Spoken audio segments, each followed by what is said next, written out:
অবশেষে অপেক্ষার অবসান ঘটলো। হ্যাঁ, এই জিনিসটার জন্য আমি যে কতদিন ধরে ওয়েট করেছি তা তোমাদেরকে কি বলবো। আর এটা যে কতদিন ধরে ভেবেছি যে এই জিনিসটা বানাবো, কিন্তু মনের মতো হচ্ছিলই না। যতবার বানাতে দিয়েছি ঠিক মনের মতো হয়নি। তো লাস্টবার আমি বলেছি এবার মনের মতো না হলে আমি নেবো না, তোমায় আবার ফেরত দিয়ে দেবো। কি জিনিস কি বৃত্তান্ত সবটাই আজকে এই ব্লগে তোমাদেরকে বলবো। তো চলো তোমরা ব্লগটা স্কিপ না করে দেখতে থাকো। সো হ্যালো এভরিওয়ান, কেমন আছো সবাই? আশা করছি সবাই ভালো আছো, আমিও ভালো আছি। তোরিস ব্লগে তোমাদের সবাইকে অনেক ওয়েলকাম আর অনেক ভালোবাসা। সবার আগে জানাই গুড মর্নিং। এখন আমি সকাল থেকে ব্লগটা স্টার্ট করছি আর এই দেখো আমার মুখের অবস্থা। মনে হচ্ছে কি এখানে যেন কেউ একটা আঘাত করেছে, সেই চোটটা লেগে আছে, কিন্তু না, ওটা জট্ঠসা বেরিয়েছে। জানি না এই ছাতার মাথা কবে ঠিক হবে। যাই হোক, ফ্রেশ হয়ে চলে এসেছি রান্নাঘরে ব্রেকফাস্ট বানাবো বলে। ফ্রাইং প্যান বসিয়ে দিয়েছি, তার মধ্যে দুটো ব্রেড সেঁকে নেবো। আর বাড়ির সবার খাওয়া হয়ে গেছে, আমার একটু উঠতে লেট হয়েছিল। অ্যাকচুয়ালি বাড়িতে ব্রেড বাটার বা ব্রেড জ্যাম বা পিনাট বাটার এগুলো কেউই খুব একটা পছন্দ করে না, আমি ছাড়া তেমন কেউ খায়ও না। বাড়ির সবাই আর কি সকালবেলা ব্রেকফাস্টে রুটি খায়, রুটি বানানো হয় আর কি, তাওয়া রুটি, তো ওটাই খাওয়া হয়। ওর সঙ্গে চা দিয়ে খায়, কোনোদিন আলু ভাজা দিয়ে খায়, এইসব। মানে মামনি আর বাবা দুজনের কথা বলছি। আর তোমাদের দাদাভাই তো সকালবেলা বেরিয়ে যায়, যেহেতু বাড়ি নেই ওই জন্য আমাকে একা একাই ভিডিও শ্যুট করতে হচ্ছে। তো ফার্স্টেই হচ্ছে আমি প্যানের মধ্যে দিয়ে দিলাম বেশ খানিকটা বাটার। আর আমার একটু বেশি বাটার না হলে ভালো লাগে না ব্রেড খেতে, তো তার মধ্যে আমি একটু সুগার ডাস্ট দিয়ে দিই। তো আজকে তাওয়াতে দেবো না, ভেবেছি আলাদা করে ওপর দিয়ে একটু সুগার ডাস্ট ছড়িয়ে দেবো, এটাতে খেতে ভালো লাগে একটু মিষ্টি মিষ্টি হলে। আর আমি একটু মিষ্টি মোটামুটি ভালোই বাসি খেতে। আমার না ওই রকম ব্যাপার নেই যে খুব বেশি মিষ্টি খাই, খুব বেশি ঝাল খাই, খুব বেশি টক খাই, এরকম ব্যাপার না। আগে খেতাম, প্রচুর ঝাল খেতাম, প্রচুর টক খেতাম, বাট এখন সেগুলো অনেক কমে গেছে। সবই খাই কিন্তু অল্প অল্প করে। তো যাই হোক, এই দেখো আরও একটু বাটার দিয়ে আর একটা ব্রেড ভালো করে সেঁকে নেবো এপিটোপিট করে।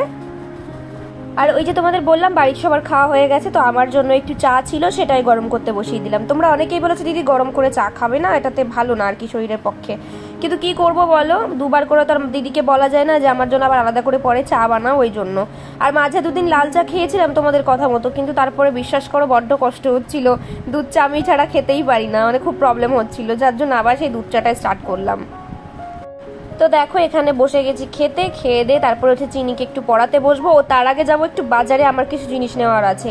আর বাইরে সকাল হতে না হতে বন্ধুরা কি বলবো, এত রোদ, মানে কি বলবো, স্কিনটা মানে বাড়িতে এসে আর চেনা যায় না আমাদেরকে। তো এখন একটু বাজারে যাব, তো এখন একটু রেডি হব। আর যেহেতু বাইরে প্রচুর গরম, আর জানো তো আমার স্কিন কেয়ার রুটিনের মধ্যে কিন্তু সানস্ক্রিনটা আমি অবশ্যই রাখি, কারণ এখনকার যা ওয়েদার তার মধ্যে কিন্তু সানস্ক্রিনটা না অ্যাপ্লাই করে বেরোলে আমাদেরকে বাড়িতে এসে আর চেনা যাবে না। তো এই গরমে আমি আমার স্কিনকে বাঁচাতে ইউজ করছি মামা আর্থের রাইস ওয়াটার ডিউই সানস্ক্রিন। জানো তো রিসেন্টলি এই সানস্ক্রিনটা অ্যাপ্লাই করছি, আর আই লাভ দিস প্রোডাক্ট। এক্সট্রাক্টটা কিন্তু ভীষণই লাইট, আর ফেসে অ্যাপ্লাই করার সঙ্গে সঙ্গে কিন্তু অ্যাবজর্ব করে নেয়। এটা ইউজ করলে কিন্তু স্কিন একদম রিফ্রেশ লাগে। এর প্রধান উপাদান হচ্ছে রাইস ওয়াটার আর নিয়াসিনামাইড। রাইস ওয়াটারটা কিন্তু আমাদের স্কিনকে সান ড্যামেজের হাত থেকে বাঁচায়, তো একটা ডিউই গ্লাসি স্কিন আমাদেরকে উপহার দেয়। নিয়াসিনামাইড কিন্তু আমাদের স্কিনকে ইভেন রাখে এবং ডার্ক স্পট কমায়, এবং এটি SPF 50 PA++++।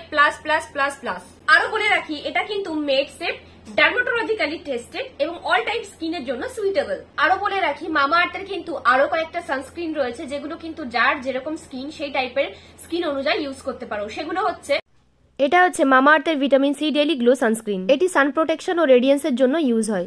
এটি হলো আলট্রা লাইট ইন্ডিয়ান সানস্ক্রিন, এটি লাইট ওয়েট এবং সান প্রোটেকশনের জন্য ইউজ হয়। এটি বিটরুট হাইড্রাফুল সানস্ক্রিন, এটি সান প্রোটেকশন এবং হাইড্রেশনের জন্য ইউজ হয়।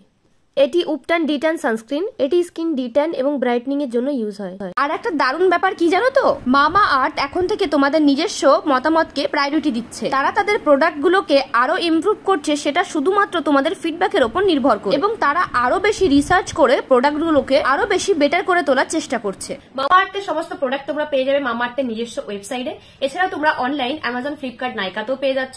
তাছাড়াও কিন্তু তোমরা আশেপাশের যে কোনো স্টোরে কিন্তু এটা অ্যাভেলেবেল পেয়ে যাবে। আর হ্যাঁ বলে রাখি, এই প্রোডাক্টের লিংক আমার ডেসক্রিপশনে দেওয়া রয়েছে, সেই ক্ষেত্রে তোমরা যদি আমার কুপন কোড TORI2024 এই কোডটি ইউজ করো, সেই ক্ষেত্রে পেয়ে যাবে 25% discount. So go and check out. Bye. Apple মানে অ্যাপেল, ম্যাঙ্গো মানে গুড, বানানা মানে বানানা মানে কলা, হ্যাঁ, অরেঞ্জ মানে লেবু, কমলা লেবু, মা ওয়াটারমেলন মানে, এখানে তাকে আমার দিকে তাকে, এখানে পাইনাপেল মানে, পাইনাপেল মানে কি, হ্যাঁ, সিংহ বলো, সিংহ। এলিফ্যান্ট মানে, টাইগার মানে, ডগ মানে, এই ডিয়ার মানে, ডিয়ার মানে হরিণ, হেন মানে, হ্যাঁ। এই যে এই বইটা কে ছিঁড়েছে? কে ছিঁড়েছে? ভূতে ছিঁড়েছে? কোথার থেকে এলো ভূতটা?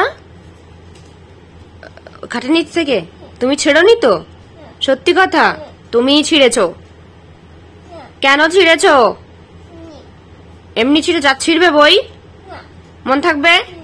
সরি বলো আমার দিকে তাকিয়ে। বলো আমি আর বই ছিঁড়বো না। সরি মা। তুমি কি আমার গপু? তাহলে কোনটা গপু? এটা গপু? তাহলে এইটা কে? তাই? তোমার বাড়ি কোথায়? গৌরীশাইল। আর তোমার বাবার নাম কি? ভালো করে বলো, পুরো নাম বলো। মনোজিৎ কি? আর তোমার মাম্মামের নাম কি? পিয়ালি কি? পিয়ালি মল্লি। আর তোমার নাম কি? মানালি কি? তাই? দেখো তাড়াতাড়ি করে চলে গেছিলাম, ওই জন্য বিছানাটাও গোছানো হয়নি। তারপরে দেখো চেঞ্জ করে এখানে আবার এই যে বিছানা গোছাতে বসলাম। এখন সবকিছু ভাঁজ টাজ করে হাইড্রোলিকের মধ্যে ভরে দেবো। আর তোমরা তো জানোই যে খাটের উপর আমি বেশি কিছু জিনিসপত্র রাখা পছন্দ করি না, জাস্ট দুটো পিলো থাকবে, একটা কুশন থাকবে, ব্যাস, আর কিছুই না। আর আমার বেশি একগাদা জিনিস, ওই লেপ, কাঁথা, বালিশ, তারপরে কাঁথা, এগুলো সব খাটের মধ্যে জড়ো করে রাখলে আমার ঠিক দেখতে ভালো লাগে না। খাটটা একটু ক্লিন থাকলে আবার বেশি ভালো লাগে, মানে শোয়ার সময় বার করে নিলাম এরকমটা। যাই হোক, এবার দেখো এক একজনের পছন্দ তো এক এক রকমের।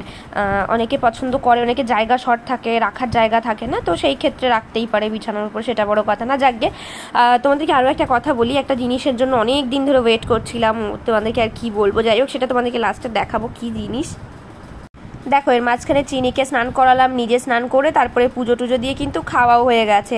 যেহেতু একা একা বুঝতেই পারছো, ওই জন্য ভিডিও শ্যুট করা হয়নি। তো চলো এবার মেন জিনিসটা তোমাদেরকে দেখায়। এটা হচ্ছে আগের দিন রাতের ভিডিও।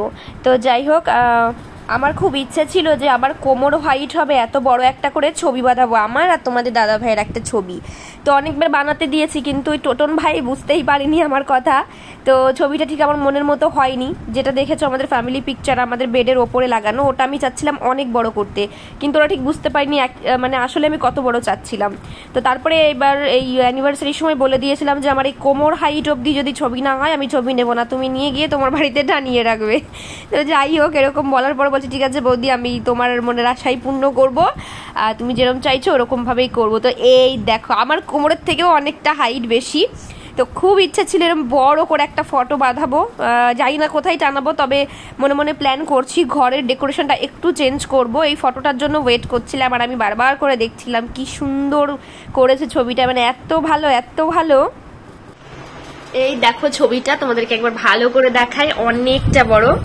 ক্যামেরায় আসছে না আমার, জানি না ক্যামেরাতে তোমাদেরকে কতটা বেশি বোঝা যাচ্ছে, কিন্তু ছবিটা অনেকটা বড়, আমার কোমরের থেকেও একটু হাইটটা বেশি হবে।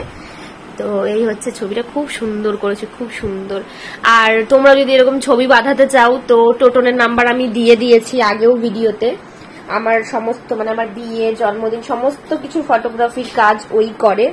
আমার বিয়ের সময় করেছে, আমার মেয়ের অন্নপ্রাশনের সময়, চিনির জন্মদিনের সময়, আমাদের অ্যানিভার্সারিতে, সবকিছুতে। তো চলো ঠিক আছে, এই আজকে ভিডিওটা এই পর্যন্তই, কালকে দেখা হচ্ছে নতুন কোনো ব্লগে। বাই।